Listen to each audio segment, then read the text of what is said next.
Congratulations, visionaries, on completing the next chapter of the Nature-Based Future Challenge.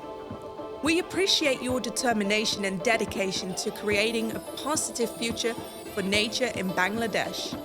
The selection committee had a tough time choosing which teams would move to the final round. All the entries were excellent. However, there are only 10 spots available in the finals, and they've been awarded to the 10 teams that impressed the jury the most. Let's take a moment to celebrate the top 10 teams of the Nature-Based Future Challenge.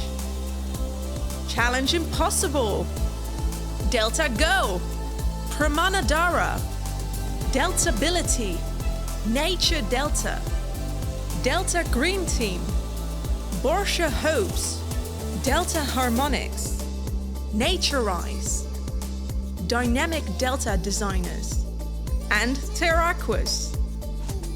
Congratulations!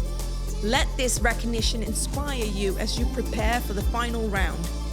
To the teams that didn't make it, we want to say thank you for your fantastic work. For the finalists, good luck and see you at the finals in Wageningen.